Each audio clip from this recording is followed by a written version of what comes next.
उम्मीद करते हैं आप सब अच्छे होंगे और आपकी तैयारी भी बहुत अच्छी चल रही होगी। आज आपके लिए फिर से बहुत ही महत्वपूर्ण टॉपिक लेकर हम आए हैं। ये एक ऐसा टॉपिक आपके लिए होने वाला है जिससे आपके हर एक एग्जाम में 1 से 2 नंबर में क्वेश्चन आपके यहाँ से बनते हैं हर एक पेपर में, चाहे आप कोई भी अपना पेपर उठाकर देख लीजिए। तो ये टॉपिक हम आपका जो है इस तरीके से क्लियर कराएंगे कि आने वाले समय में आप चाहे जिस भी एग्जाम की तैयारी कर रहे हो या अब जो भी एग्जाम देने वाले हों, अगर इस टॉपिक से अगर आपका एक भी क्वेश्चन बनेगा तो वो आपका गलत नहीं होने वाला है। बस आपको इस क्लास को लास्ट तक देखना है। गलत ना होने का कारण ये भी है कि हम आपको ये जो है टॉपिक कुछ इस तरीके से कवर कराएंगे। सबसे पहले जो आपका थ्योरी का पोर्शन है ये हम आपको बताएंगे और इस टॉपिक से अभी तक आपके एग्जाम में जितने भी 60 से 70 क्वेश्चन बने हैं वो एक एक क्वेश्चन हम आपके लिए लेकर आए। कोई भी क्वेश्चन आपका छूटने वाला नहीं है जो इस टॉपिक से अभी तक आपके आने वाले एग्जामों में बना हुआ है। जैसा कि आप देख सकते हैं क्वेश्चनों का लेवल अगर हम आपको बताना चाहें, देखिए ये आपके जो है आईएएस के एग्जाम में पूछा गया क्वेश्चन है। आईएएस 1997 में 46 नंबर क्वेश्चन। तो आप समझ सकते हैं क्वेश्चन का लेवल क्या होने वाला है। एक भी क्वेश्चन आपका इस टॉपिक से छूटेगा नहीं। अगर आपने इतनी थ्योरी और इतने सारे क्वेश्चन अगर आपने अच्छे से पढ़ लिए तो आपका जो टॉपिक है ये प्रस्तावना, इससे आपका एक भी क्वेश्चन गलत नहीं होने वाला है। तो चलिए हम लोग समझते हैं पहले थ्योरी, फिर उसके बाद में हम लोग क्वेश्चन को सॉल्व करेंगे। ये आपकी जो थ्योरी है आपके क्वेश्चन सॉल्व करने में बहुत ही हेल्प करेगी। तो सबसे पहले हम लोग देखते हैं आज का आपका जो टॉपिक है उसको हम लोग जो है उद्देशिका, या इसको हम लोग अंग्रेजी में बोलते हैं प्रेम्बल, ठीक है। इसके अलावा इसका एक और नाम है, उसको हम लोग प्रस्तावना के नाम से भी जानते हैं, ठीक है। ये तीनों चीज़ें आपकी एक ही हैं। अब समझते हैं जो आपकी प्रस्तावना या उद्देशिका है, इसमें जो है इसके बारे में आपके संविधान में क्या कहा गया है, उन चीज़ों के बारे में हम लोग अच्छे से समझते हैं। सबसे पहले आपका दे रखा है, हम भारत के लोग भारत को एक संपूर्ण प्रभुत्व संपन्न समाजवादी पंथनिरपेक्ष लोकतंत्रात्मक गणराज्य बनाने के लिए तथा उसके समस्त नागरिकों को सामाजिक, आर्थिक, राजनीतिक न्याय, विचार अभिव्यक्ति, विश्वास, धर्म और उपासना की स्वतंत्रता, प्रतिष्ठा और अवसर की समता प्राप्त करने के लिए तथा उन सब में व्यक्ति की गरिमा और राष्ट्र की एकता और अखंडता को सुनिश्चित करने वाली बंधुता बढ़ाने के लिए दृढ़ संकल्प होकर अपनी इस संविधान सभा में आज तारीख, कौन सी तारीख आपकी है, ये आपको तारीख इंपॉर्टेंट होने, तारीख 26 नवंबर 1949 ईस्वी, ठीक है, मिति मार्गशीर्ष शुक्ल सप्तमी संवत 2006 विक्रमी को एतद द्वारा इस संविधान को अंगीकृत, अधिनियमित और आत्म अर्पित करते हैं, ठीक है। ये आपका जो है प्रस्तावना का जो आपका पार्ट दे रखा है संविधान में, वो आपको यहाँ पर बताया गया है, यानी किस तारीख को आपका संविधान जो है लागू हुआ है और कौन सी उस समय जो वो थी आपकी संवत कौन सी थी और आपकी शुक्ल। और एक चीज़ आपको और याद रखना है, जो आपके इसमें ये बातें दे रखी हैं अंगीकृत, आत्म अर्पित, इन बातों का जो आपका प्रस्तावना में उल्लेख सीधा सा ये है, आपका कहने का मतलब है, ऐसे शब्दों का जो है मतलब यह है कि संविधान जो है ये जो है आपके भारत के लोगों से लिया गया है। इन शब्दों का आपका क्या मतलब है, ये जो आपका संविधान है भारत के लोगों से लिया गया है और या उन पर जो है किसी भी बाहरी सत्ता द्वारा थोपा नहीं गया है। ये देखते हैं आपका पहला पॉइंट क्या कहता है। सबसे पहला पॉइंट आपका कहता है संविधान सभा में उद्देश्य प्रस्ताव कब प्रस्तुत किया गया था। तो आपका जो है संविधान सभा में जो है उद्देश्य प्रस्ताव आपका 13 दिसंबर 1946 को प्रस्तुत किया गया था, ठीक है। आपकी जो चीज़ें समझ में नहीं आ रही उनको आप लिखते हुए चलिए, ठीक है। आगे देखते हैं, भारतीय संविधान में कौन सा भाग भारत को एक धर्मनिरपेक्ष राज्य के रूप में वर्णित करता है। तो कौन वर्णित करता है आपका धर्मनिरपेक्ष राज्य के रूप में भारत के संविधान का कौन सा भाग, तो आपको याद रखना है संविधान की प्रस्तावना, ठीक है। फिर आपसे चार्ट में कुछ चीज़ें दे रखी हैं, इसको भी समझते हैं। भारतीय संविधान की प्रस्तावना में भारत को एक प्रभुत्व संपन्न समाजवादी पंथनिरपेक्ष लोकतंत्रात्मक गणराज्य के रूप में घोषित किया गया है, ठीक है। अगर आपसे पूछा जाता है भारत के जो संविधान की प्रस्तावना है उसमें भारत को किस तरीके से घोषित किया गया है, तो आपको याद रखना है एक प्रभुत्व संपन्न समाजवादी पंथनिरपेक्ष लोकतंत्रात्मक गणराज्य के रूप में इसे घोषित किया गया है भारत के संविधान की प्रस्तावना में भारत को। आगे देखते हैं, फिर आपसे पूछा जा सकता है सर्वोच्च न्यायालय द्वारा ऐसा किस वाद में कहा गया है कि अनुच्छेद 368 के अंतर्गत संविधान के प्रस्तावना में भी संशोधन किया जा सकता है, परंतु यह मूल ढांचे का उल्लंघन करने वाला नहीं होना चाहिए। तो आपको याद रखना है किस वाद में कहा गया था। ये जो आपका एक आप लोग अच्छे से जानते होंगे, केशवानंद भारती एक वाद था, उसमें कहा गया था। ठीक है, किसमें? केशवानंद भारती वाद में। और आपका सन कौन सा था? 1973 में। ठीक है, ये बात आपके लिए बहुत ही महत्वपूर्ण होने वाली, इसको आप लोग जरूर लिख लीजिए या इसको याद जरूर कर लेना। आगे देखते हैं संविधान संबंधी विचार। तो देखते हैं संविधान संबंधी आपके विचार। सबसे पहला पॉइंट इसमें दे रखा है, उद्देशिका को के.एम. मुंशी ने राजनीतिक जन्मपत्री, ठाकुरदास भार्गव ने संविधान की आत्मा तथा N.A. पालकीवाला ने संविधान का परिचय पत्र कहा। ठीक है, आगे देखते हैं दूसरा पॉइंट आपका क्या कहता है। अनुच्छेद 32 यानी संवैधानिक उपचारों का अधिकार को डॉक्टर भीमराव अंबेडकर ने संविधान का हृदय एवं आत्मा कहा। ये बातें आपके लिए तीनों बहुत ही महत्वपूर्ण हैं, तो इनको आप जरूर याद रखिए।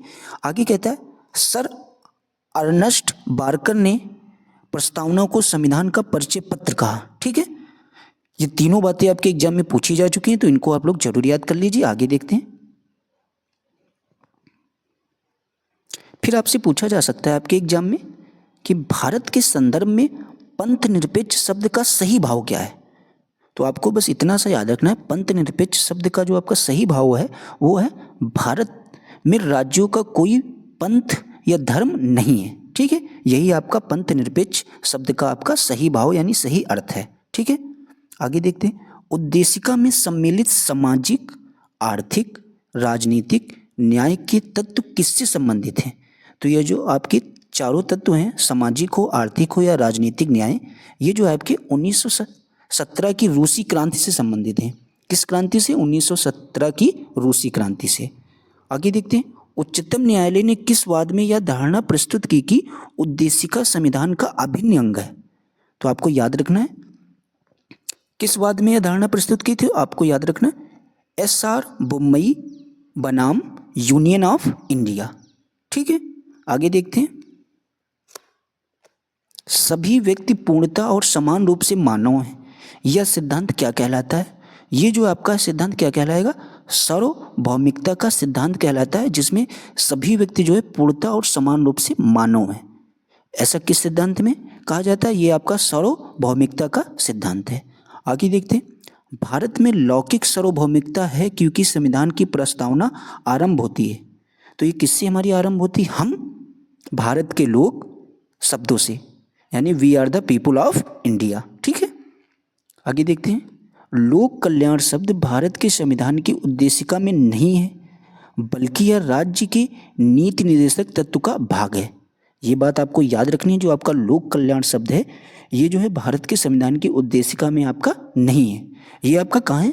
यह जो है राज्य के नीति निर्देशक तत्व का एक भाग है। ठीक है, आगे देखते हैं किस संशोधन के द्वारा भारतीय संविधान की उद्देशिका में संशोधन किया गया था।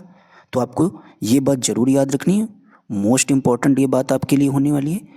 किस संशोधन के द्वारा भारतीय संविधान की जो है उद्देशिका में आपका संशोधन किया गया था। तो आपको याद रखना है 42वीं संविधान संशोधन के द्वारा जो है आपकी उद्देशिका में संशोधन किया गया था। भारतीय संविधान की प्रस्तावना में जिन आदर्शों एवं उद्देश्यों की रूपरेखा दी गई है उनका विस्तार कहाँ है। तो उनका विस्तार जो आपका कहाँ है? मूल अधिकारों, राज्य के नीति निर्देशक सिद्धांतों एवं मौलिक कर्तव्यों के अध्याय में। ठीक है, आगे देखते हैं राज्य का सबसे महत्वपूर्ण तत्व आपका क्या है। तो याद रखना है राज्य का जो आपका सबसे महत्वपूर्ण तत्व होने वाला है वो आपकी क्या हो जाएगी? संप्रभुता। आगे देखते हैं समाजवादी यानी सोशलिस्ट, फिर उसके बाद अखंडता यानी इंटीग्रिटी, इसके बाद तथा पंथ निरपेक्ष को हम लोग अंग्रेजी में बोलते हैं सेकुलर शब्द संविधान की प्रस्तावना में किस संशोधन के द्वारा सम्मिलित किए गए थे।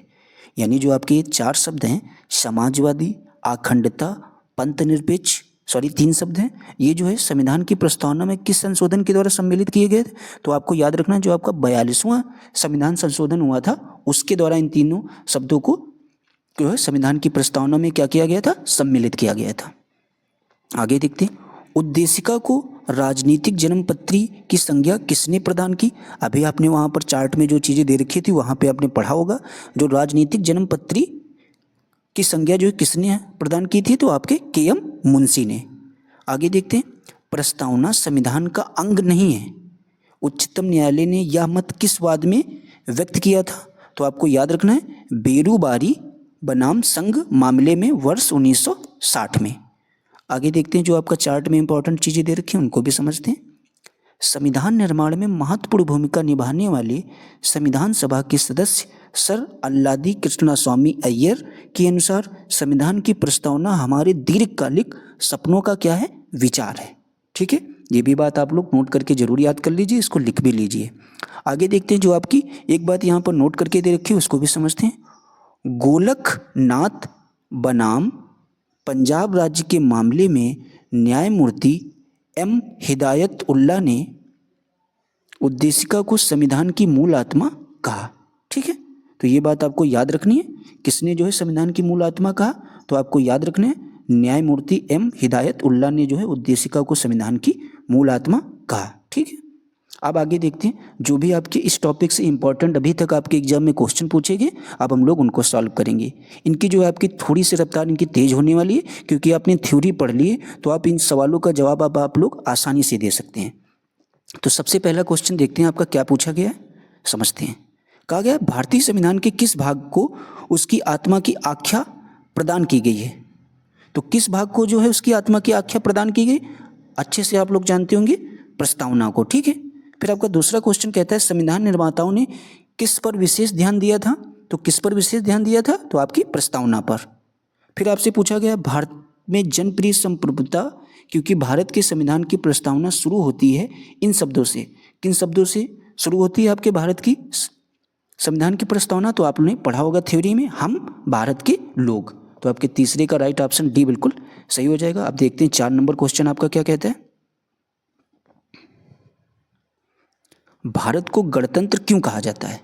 तो भारत के जो है आपका गणतंत्र इसलिए कहा जाता है क्योंकि यहाँ राज्यों का प्रमुख निर्धारित अवधि के लिए निर्वाचित होता है। ठीक है, तो आपका 4 का राइट ऑप्शन डी बिल्कुल सही हो जाएगा। आगे देखते हैं, भारत है एक, क्या है भारत? एक धर्मनिरपेक्ष है, या हिंदू राष्ट्र है, या हिंदू मुस्लिम राष्ट्र है, या इनमें से कोई नहीं?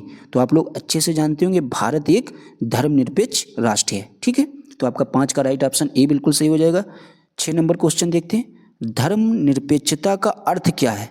तो धर्मनिरपेक्षता का आपका अर्थ हो जाएगा राज्य सरकार द्वारा किसी धर्म को स्वीकार नहीं करना, यही आपका धर्मनिरपेक्षता का अर्थ है। 7 नंबर क्वेश्चन देखते हैं आपका क्या कहता है, भारत एक धर्मनिरपेक्ष राज्य है, इसका मतलब यह है कि भारतीय राज्य क्या है? धर्म विरोधी नागरिकों का समर्थन करता है? जी बिल्कुल नहीं। बहुसंख्यक समुदाय के धर्म का समर्थन करता है? ऐसा भी नहीं। अल्पसंख्यक समुदाय के धर्म का समर्थन करता है? जी नहीं। किसी निश्चित धर्म का समर्थन नहीं करता है, इसीलिए भारत एक धर्मनिरपेक्ष राज्य है। तो आपका 7 का राइट ऑप्शन डी बिल्कुल सही हो जाएगा। आगे देखते हैं 8 नंबर क्वेश्चन, गणतंत्र होता है, यानी गणतंत्र का जो आपका मतलब होता है ये आपका क्या होता है? तो आपको याद रखना है, गणतंत्र का मतलब आपका होता है राज्य जहाँ पर अध्यक्ष वंशानुगत रूप से ना हो। ठीक है, यही आपका गणतंत्र का मतलब होता है। तो 8 का आपका राइट ऑप्शन डी बिल्कुल सही हो जाएगा। 9 नंबर क्वेश्चन देखते हैं आपका क्या कहता है, निम्नलिखित में से वे 2 शब्द कौन से हैं जिनका समावेशन 42वें संशोधन द्वारा संविधान की उद्देशिका में किया गया था? अभी आपने थ्योरी में 3 शब्द आपने पढ़े होंगे, तो आपसे पूछा गया 2 शब्द, तो आपको अच्छे से याद रखना है कौन से आपके 2 शब्द होने वाले इसमें से। तो आपको याद रखना है समाजवादी और धर्मनिरपेक्ष। ठीक है, तो आपका 9 का राइट ऑप्शन सी बिल्कुल सही हो जाएगा। आगे देखते हैं 10 नंबर क्वेश्चन आपका क्या कहता है, भारतीय संविधान की प्रस्तावना में भारत को किस रूप में घोषित किया गया है? तो जो आपकी संविधान की भारतीय संविधान की प्रस्तावना है इसमें भारत को किस रूप में घोषित किया गया था? ये आपने पहला ही पॉइंट अपनी थ्योरी में पढ़ा होगा, तो आपको अच्छे से याद होगा, एक प्रभुत्व संपन्न समाजवादी धर्मनिरपेक्ष प्रजातांत्रिक गणराज्य के रूप में घोषित किया गया है। तो आपका 10 का राइट ऑप्शन सी बिल्कुल सही हो जाएगा। 11 नंबर क्वेश्चन देखते हैं क्या कहता है, भारत एक गणतंत्र है, इसका अर्थ आपका क्या है? क्योंकि जो है अब भारत में क्या है, वंशानुगत शासक नहीं है, भारत जो है इसलिए गणतंत्र है क्योंकि इसका अर्थ अब क्या है, भारत में जो वंशानुगत शासक नहीं है इसीलिए। तो आपका 11 का राइट ऑप्शन सी बिल्कुल सही हो जाएगा। 12 नंबर देखते हैं क्या कहता है, निम्नलिखित में से कौन सा शब्द भारत के संविधान की उद्देशिका में नहीं है। तो कौन सा शब्द आपके भारत के संविधान की उद्देशिका में नहीं है, लोक कल्याण। ठीक है, ये आपके किसमें, नीति निषेध सिद्धांत में लिया गया है। तो आपको याद रखना है लोक कल्याण जो शब्द है ये आपके संविधान की उद्देशिका में नहीं है। ये आपकी बात जो है मोस्ट इंपॉर्टेंट होने वाली है पेपर के दृष्टिकोण से, इसको आप लोग जरूर नोट कर लीजिए या इसको याद जरूर कर लीजिए। फिर आपसे पूछा गया कल्याणकारी राज्य का उद्देश्य क्या होता है। तो आपके जो कल्याणकारी राज्य का उद्देश्य होता है ये आपका होता है कमजोर वर्गों के कल्याण का प्रबंध करना, यही आपका मतलब हो जाएगा कल्याणकारी राज्य का। आगे देखते हैं 14 नंबर क्वेश्चन आपका क्या कहता है, भारत को एक गणराज्य के रूप में मुख्य रूप से माना जाता है क्योंकि, किस लिए माना जाता है। तो आपको याद रखना है ये जो है राज्याध्यक्ष का चुनाव होता है, इसीलिए जो है भारत को गणराज्य के रूप में माना जाता है। यहाँ पर क्या होता है, राज्य अध्यक्ष का चुनाव होता है। तो आपका 14 का राइट ऑप्शन ए बिल्कुल सही हो जाएगा। 15 नंबर क्वेश्चन देखते हैं क्या कहता है, भारतीय संविधान की प्रस्तावना के सिलसिले में निम्नलिखित में से कौन सा क्रम सही है। तो आपका कौन सा क्रम इसमें से सही हो जाएगा। तो आपको याद रखना है सार्वभौम सत्ता संपन्न समाजवादी धर्मनिरपेक्ष जनवादी गणतंत्र, यही आपका जो है क्रम बिल्कुल सही हो जाएगा भारत के संविधान की प्रस्तावना के सिलसिले में। तो आपका 15 का राइट ऑप्शन डी बिल्कुल सही हो जाएगा। अब हम लोग देखते हैं 16 नंबर क्वेश्चन आपका क्या कहता है, संविधान की प्रस्तावना में प्रयुक्त शब्द यानी सेकुलर का मतलब आप लोगों ने अच्छे से पढ़ा होगा, धर्मनिरपेक्ष की बात हो रही। तो सेकुलर का जो आपका अर्थ है वो क्या है, सभी नागरिकों को धर्म एवं उपासना की स्वतंत्रता। जी बिल्कुल ये बात सही हो जाएगी आपकी सेकुलर के विषय में, बाकी बातें आपकी गलत हैं। तो आपका 16 का राइट ऑप्शन ए ही बिल्कुल सही हो जाएगा। 17 नंबर क्वेश्चन देखते हैं, शब्द यानी धर्मनिरपेक्ष यानी सेकुलर भारत के संविधान की प्रस्तावना में जोड़ा गया था, इसके विषय में निम्नलिखित कथनों में से कौन सा सही है। तो देखते हैं कौन सा आपका सही होने वाला है निम्नलिखित कथनों में से। तो आपको याद रखना यह वर्ष 1976 में जोड़ा गया था। जी बिल्कुल ये बात सही है। इसके बाद आपसे पूछा गया यह 44वें संविधान संशोधन के द्वारा जोड़ा गया था। जी बिल्कुल नहीं, यह 42वें संविधान संशोधन के द्वारा जोड़ा गया था। ये बात आपकी बिल्कुल सही है, ना कि यह मूल प्रस्तावना में था। तो आपका जो 17 का राइट ऑप्शन हो जाएगा वो आपका बी बिल्कुल सही हो जाएगा, यानी 1 और 3 आपकी जो बातें हैं इसमें सही है। 18 नंबर क्वेश्चन देखते हैं क्या कहता है, भारतीय संविधान की प्रस्तावना में लिखित हम भारत के लोग यानी we the people of India से क्या अर्थ निकलता है। तो देखते हैं इससे क्या अर्थ निकलता है। इसका मतलब ये है आपका संविधान का निर्माण भारत की जनता द्वारा हुआ है, यही जो है इसका मतलब है, सीधा था we the people of India. इसके बाद आपसे पूछा जा सकता है समाजवाद का अर्थ क्या है।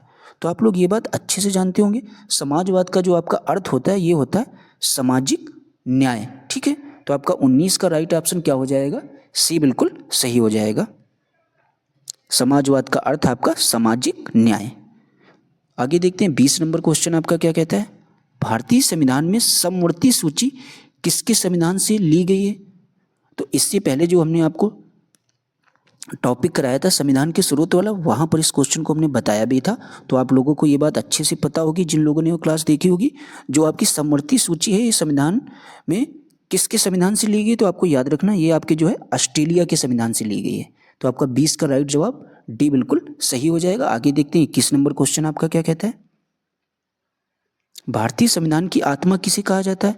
तो आप लोगों को अच्छे से पता होना चाहिए भारतीय संविधान की आत्मा आपकी क्या है, प्रस्तावना या तो उद्देशिका या तो आपसे प्रेम्बल, तीनों में से कोई भी आता है वही जो है आपकी क्या है भारतीय संविधान की आत्मा, उसे ही कहा जाता है।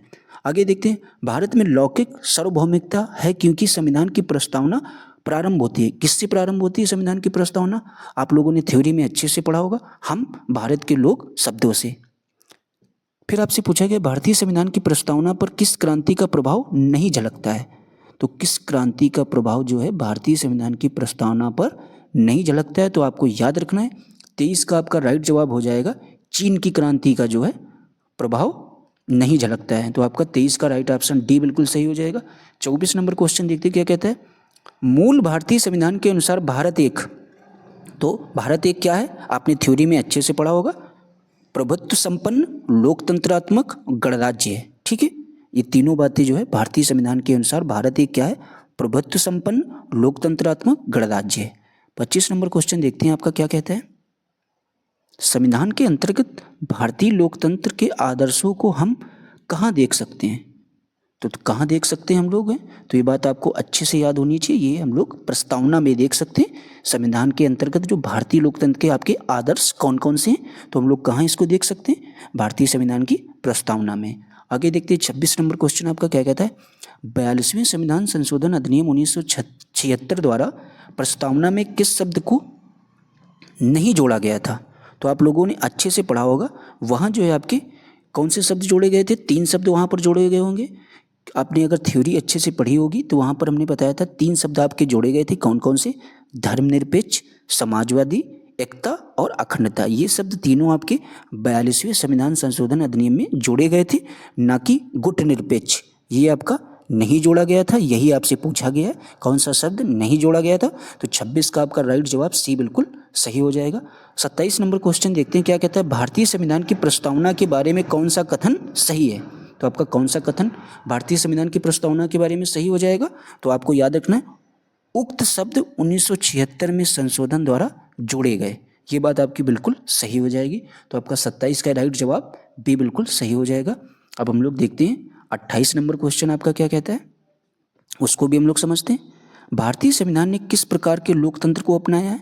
तो आपको याद रखना है किस प्रकार का लोकतंत्र आपके भारतीय संविधान में अपनाया गया है। तो इसका जवाब आपका राइट कौन सा हो जाएगा, लोकतांत्रिक गणतंत्र का जो है लोकतंत्र आपके संविधान में अपनाया गया है। ठीक है, भारतीय संविधान की प्रस्तावना में वर्णित लोकतंत्र को किस रूप में स्वीकारा गया है? तो किस रूप में स्वीकारा गया है, तो ये भी आपको पता होना चाहिए।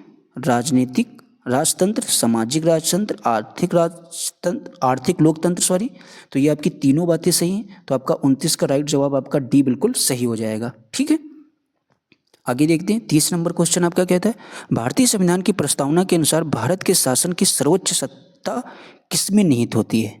तो आपको याद रखना है, भारतीय संविधान की प्रस्तावना में ऐसा कहा गया है जो भारत के शासन की आपकी सर्वोच्च सत्ता किसमें निहित होगी? तो आपकी सर्वोपरि क्या होगी, हमेशा जनता होगी। ठीक है, तो आपका 30 का राइट जवाब ए बिल्कुल सही हो जाएगा। आगे देखते हैं 31 नंबर क्वेश्चन आपका क्या कहता है, भारत की संप्रभुता, एकता तथा अखंडता को अक्षुण्ण बनाए रखने तथा उसकी रक्षा करने का प्रावधान किया गया है। तो किसमें किया गया प्रावधान है? आप लोग कौन सा टॉपिक पढ़ रहे हैं, प्रस्तावना, तो उसी में किया गया है। तो 31 का आपका राइट जवाब ए बिल्कुल सही हो जाएगा। 32 नंबर क्वेश्चन देखते हैं आपका क्या कहता है, भारतीय संविधान की प्रस्तावना में जिन आदर्शों एवं उद्देश्यों की रूपरेखा दी गई है उनकी आगे व्याख्या की गई है। तो उनके आगे व्याख्या किस तरीके से की गई है? तो आपको याद रखना है 32 का आपका राइट जवाब मूल अधिकार, राज्य के नीति निर्देशक सिद्धांतों एवं मूल कर्तव्यों में। ठीक है, तो आपका 33 का राइट जवाब सी बिल्कुल सही हो जाएगा, 32 का। अब 33 नंबर क्वेश्चन हम लोग देखते हैं आपका क्या कहता है, संविधान सभा में प्रस्तुत उद्देश्य प्रस्ताव में अभिव्यक्ति विचार को भारतीय संविधान में किस भाग में पूर्णतः शामिल किया गया है? तो किस भाग में पूर्णतः शामिल किया गया, ये भी आपका किस में हो जाएगा, प्रस्तावना में। आगे देखते हैं 34 नंबर क्वेश्चन आपका क्या कहता है, उसको भी हम लोग समझते हैं। 34 नंबर आपसे पूछ रहा है, भारतीय संविधान की प्रस्तावना से क्या स्पष्ट नहीं होता है? तो क्या आपका स्पष्ट नहीं होता है भारतीय संविधान की प्रस्तावना से? संविधान को लागू करने की तिथि का। ठीक है, तो आपको ये बात याद रखनी है, ये बात आपके लिए महत्वपूर्ण है। तो 34 का आपका राइट जवाब सी बिल्कुल सही हो जाएगा। 35 नंबर क्वेश्चन आपसे पूछा गया, निम्नलिखित में से किन उद्देश्यों को भारतीय संविधान उद्घोषित नहीं करता है? तो किन उद्देश्यों को जो है भारतीय संविधान आपका उद्घोषित नहीं करता है? तो आपको याद रखना है, इसका जवाब आपका राइट हो जाएगा, अंतर्राष्ट्रीय शांति और सुरक्षा की अभिवृद्धि को जो है आपका भारतीय संविधान जो है उद्घोषित नहीं करता है। तो 35 का आपका राइट जवाब डी बिल्कुल सही हो जाएगा। 36 नंबर क्वेश्चन देखते हैं, भारतीय संविधान की प्रस्तावना में देश का कौन सा नाम उल्लेखित है? तो ये बात हमने आपको अच्छे से थ्योरी में पढ़ाई है, तो कौन सा नाम आपका उल्लेखित है? तो आपका 36 का राइट जवाब आपका हो जाएगा भारत और इंडिया। आगे देखते हैं 37 नंबर क्वेश्चन आपसे क्या पूछा गया, भारतीय संविधान किसके द्वारा स्वीकृत है? तो भारतीय संविधान जो आपका किसके द्वारा स्वीकृत है? आपने थ्योरी अगर अच्छे से पढ़ी होगी तो तुरंत आप इसका जवाब दे देंगे, भारत की जनता के द्वारा जो है भारतीय संविधान स्वीकृत है। तो आपका 37 का राइट आंसर डी बिल्कुल सही हो जाएगा। 38 नंबर क्वेश्चन देखते हैं आपका क्या क्या आ गया है। आपसे पूछा गया 38 नंबर क्वेश्चन में भारत की संप्रभुता किसमें निहित है। तो आपने अच्छे से ये बात पढ़ी है, भारत की जनता में। तो आपका 38 का राइट जवाब जो है डी बिल्कुल सही हो जाएगा। 39 नंबर क्वेश्चन देखते हैं, भारतीय संविधान को संविधान सभा द्वारा अंगीकृत किया गया। जब आप ऊपर थ्योरी पढ़ रहे थे तो वहाँ पर जो आपकी बात चार्ट में दे रखी थी, तो वहाँ पर कौन सी तारीख आपकी लिखी होगी, अगर आपने अच्छे से ध्यान दिया होगा तो 26 नवंबर 1949 को जो है आपका भारतीय संविधान को संविधान सभा द्वारा अंगीकृत किया गया था। फिर आपसे पूछा गया भारत का संविधान पूर्ण रूप से तैयार हुआ। तो पूर्ण रूप से आपका कब तैयार हुआ था, 26 नवंबर 1949 को ही। तो आपका 40 का राइट जवाब बी बिल्कुल सही हो जाएगा। अब हम लोग देखते हैं 41 नंबर क्वेश्चन आपसे क्या पूछा गया है। भारतीय संविधान कब अंगीकार किया गया था। तो कब अंगीकार किया गया था, तो आपको याद रखना है इसकी डेट कौन सी थी। आपकी थ्योरी अगर आपने पढ़ी होगी तुरंत जवाब देंगे 26 नवंबर 1949 को। आगे देखते हैं 41 नंबर क्वेश्चन आपका क्या पूछा गया है, सॉरी 42 नंबर क्वेश्चन, उसको भी हम लोग समझते हैं। आपसे पूछा गया है निम्नलिखित में से किस तिथि को भारतीय संविधान लागू किया गया था। तो किस तिथि को आपका भारतीय संविधान लागू किया गया था, तो आप लोग अच्छे से जानते होंगे। जो है लागू करने की बात हो रही थी, ये नहीं बात हो रही थी किस दिन अंगीकृत किया गया था। तो आपका इसमें जो आपका सही ऑप्शन आपका हो जाएगा 42 का ए, 26 नवंबर 1950 को जो है भारतीय संविधान को लागू किया गया था पूर्ण रूप से। तो आपका 42 का ए ऑप्शन बिल्कुल सही हो जाएगा। 43 नंबर क्वेश्चन देखते हैं आपका क्या कहता है। किस वर्ष भारत एक प्रभुत्व संपन्न प्रजातांत्रिक गणराज्य बना था। तो किस वर्ष आपका बना था, भारत जो है आपका प्रभुत्व संपन्न और प्रजातांत्रिक गणराज्य आपका किस वर्ष में बना था। तो ये भी बात आपको याद रखनी, ये आपका पूर्ण रूप से 1950 में बना था, ना कि आपका 1949 में। ये बातें आपके लिए मोस्ट इंपॉर्टेंट होने वाली, क्योंकि ये बातें जो आपके कई बार पेपर में पूछी जा चुकी हैं, तो इन बातों को आप जरूर याद रखिए। आपसे फिर पूछा गया संविधान की उद्देशिका यानी प्रस्तावना का संशोधन कितनी बार किया गया है। ये भी आपके लिए मोस्ट इंपॉर्टेंट बात होने वाली है। तो जो है इसका जो है जो आपकी संविधान की प्रस्तावना है, इसका संशोधन अभी तक आपका कितने बार हुआ है, तो आपको अच्छे से याद रखना है सिर्फ एक बार। ठीक है, तो 44 का आपका राइट ऑप्शन सी बिल्कुल सही हो जाएगा।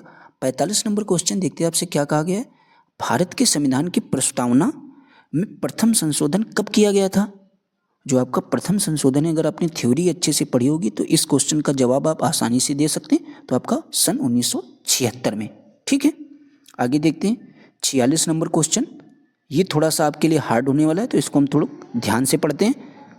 हम भारत के लोग भारत को एक संपूर्ण प्रभुत्व संपन्न समाजवादी पंथनिरपेक्ष लोकतांत्रिक गणराज्य बनाने के लिए तथा उसके समस्त नागरिकों को सामाजिक आर्थिक और राजनीतिक न्याय, विचार अभिव्यक्ति विश्वास धर्म और उपासना की स्वतंत्रता प्रतिष्ठा और अवसर की समता प्राप्त कराने के लिए तथा उन सब में व्यक्ति की गरिमा और राष्ट्र की एकता और अखंडता सुनिश्चित करने वाली बंधुता बढ़ने के लिए दृढ़ संकल्प होकर अपनी इस संविधान सभा में आज खालिस्तान एतद द्वारा इस संविधान को अंगीकृत अधिनियमित और आत्म अर्पित करते हैं। इसका अर्थ आपसे पूछा गया, जो आपको खालिस्तान की जगह पर आपको यहाँ पर फिल करना है। तो इसका जो अर्थ हो जाएगा, आपने अगर थ्योरी अच्छे से पढ़ी होगी तो वहाँ पर आपसे कब पूछा गया था, तो आपसे 26 नवंबर 1950 को जो है एतद द्वारा जो है 26 नवंबर 1949 को जो है एतद द्वारा इस संविधान को अंगीकृत अधिनियमित और आत्म अर्पित किया गया था। ये आपने थ्योरी में अच्छे से ये बात देखी होगी। तो आपका 46 का राइट ऑप्शन बी बिल्कुल सही हो जाएगा। 47 नंबर क्वेश्चन आपसे पूछा गया, संविधान की प्रस्तावना सभी भारतीय नागरिकों को निम्न में से कौन सा एक उपलब्ध कराने के लिए वायदा नहीं करती है। तो जो आपकी संविधान की प्रस्तावना है, ये जो आपके भारतीय नागरिकों को कौन सा एक वायदा उपलब्ध कराने की बात नहीं करती है। तो आपको याद रखना है कौन सा आपके लिए वायदा हो जाएगा, वो पूजा की समानता, यानी जो जिस धर्म का है वो अपनी पूजा आराम से कर सकता है। इसमें जो है किसी एक पर बाउंडेशन नहीं कि आपको यही पूजा करनी है, इसका सीधा सा मतलब आपका ये है। तो 47 का आपका राइट जवाब डी बिल्कुल सही हो जाएगा। आगे देखते हैं 48 नंबर क्वेश्चन आपसे क्या पूछा गया है। फिर आपसे कहा गया 26 नवंबर 1949 को अंगीकृत भारतीय संविधान की प्रस्तावना में शब्द सम्मिलित नहीं थे। तो आपके कौन से शब्द सम्मिलित नहीं थे, तो आपको अच्छे से याद रखना है। उसमें जो आपका गणराज्य शब्द था, ये तो शब्द सम्मिलित नहीं थे, आपसे पूछा गया था। तो आपको याद रखना है इसमें जो है सम्मिलित नहीं थे, तो आपके इसमें जो है ना तो समाजवादी सम्मिलित था, ना तो पंथनिरपेक्ष सम्मिलित था, ना तो अखंडता, ये सब आपके बाद में सम्मिलित किए गए। ये जो आपका गणराज्य शब्द है ये आपका पहले से ही 26 नवंबर 1950 को जो आपका भारतीय संविधान अंगीकृत हुआ था उस समय ये सम्मिलित था। तो आपके कौन से शब्द सम्मिलित नहीं थे? तो 1, 2, 3, तो आपका राइट जवाब 48 का ए बिल्कुल सही हो जाएगा। 49 नंबर क्वेश्चन देखते हैं आपसे क्या पूछा गया। तो 49 नंबर क्वेश्चन सबसे पहले पढ़ते हैं क्या कह रहा है। संविधान की उद्देशिका के संबंध में निम्न स्थानों पर विचार करिए और दिए गए कोट की सहायता से बताइए इनमें से कौन सही है। तो आपसे पहले पॉइंट कहा गया पंडित नेहरू द्वारा प्रस्तुत ऑब्जेक्टिव प्रस्ताव अंततगत्वा उद्देशिका बना। तो आपको याद रखना ये बात आपकी बिल्कुल सही है। इसकी प्रकृति न्याय और योग्य नहीं है, ये भी बात आपकी सही है। इसका संशोधन नहीं किया जा सकता, ये बात आपकी गलत है। आपने थ्योरी में पढ़ा इसका संशोधन किया जा सकता है। फिर आपसे कहा गया संविधान के विशिष्ट प्रावधानों को यह रद्द नहीं कर सकता है, ये भी बात आपकी सही है। तो इस तरीके से आपके 1, 2, 4 ये आपका कौन सा ऑप्शन सही हो जाएगा? 49 का बी ऑप्शन बिल्कुल आपका सही हो जाएगा। ये आपके यूपीपीसीएस की परीक्षा में ऐसा क्वेश्चन पूछा गया है, ठीक है। तो समझ सकते हैं क्वेश्चन थोड़ा सा आपके लिए हार्ड था। आगे देखते हैं 50 नंबर क्वेश्चन आपसे क्या पूछा गया। भारतीय संविधान की उद्देशिका में परिवर्तन किस संशोधन अधिनियम में किए गए थे? तो किस संशोधन अधिनियम में किए गए थे? आपको अच्छे से ये बात याद होगी अगर आपने थ्योरी पढ़ी होगी। तो ये आपके 42वें संशोधन अधिनियम ये कब हुआ था? आपका 1976 में। 51 नंबर क्वेश्चन देखते हैं आपका क्या कहता है। प्रस्तावना का वह प्रावधान जो सभी वयस्क नागरिकों को मतदान का अधिकार प्रदान करता है क्या कहलाता है? तो आपका क्या कहलाता है? तो आपको अच्छे से ये बात याद रखनी, वो आपका कहलाता है प्रजातंत्र, ठीक है। आपका 52 नंबर क्वेश्चन अब हम लोग देखते हैं क्या कहता है। भारत के संविधान की प्रस्तावना में समाजवादी और धर्मनिरपेक्ष शब्दों को किस संशोधन के द्वारा जोड़ा गया था? तो आप इसका तुरंत जवाब दे सकते हैं। तो ये आपका किस संशोधन के द्वारा? 42वें संविधान संशोधन के द्वारा। तो आपका 52 का राइट जवाब आपका भी बिल्कुल सही हो जाएगा। फिर आपसे पूछा गया भारतीय संविधान लागू हुआ था, तो भारतीय संविधान को जो आपका पूर्ण रूप से कब लागू हुआ था? तो आपको याद रखना 53 का आपका राइट जवाब। अगर आपसे पूछा जाए अंगीकृत कब किया गया था, तो आपको याद रखना है 26 नवंबर 1949 को। लेकिन बात करता है लागू कब हुआ था, तो आपको 26 जनवरी 1950 को। तो आपका 53 का राइट जवाब ए बिल्कुल सही हो जाएगा। 54 नंबर क्वेश्चन देखते हैं आपसे क्या पूछा गया। 42वें संविधान संशोधन द्वारा प्रस्तावना में निम्नलिखित में से कौन सा शब्द जोड़ा गया था? तो कौन सा शब्द आपका चारों में से जोड़ा गया था? अगर आपने थ्योरी पढ़ी होगी तो आप इसका जवाब तुरंत दे सकते हैं। 54 का आपका राइट जवाब समाजवाद शब्द जो है आपका 42वें संविधान संशोधन के द्वारा जोड़ा गया था। आगे देखते हैं 55 नंबर क्वेश्चन आपसे क्या पूछा गया है।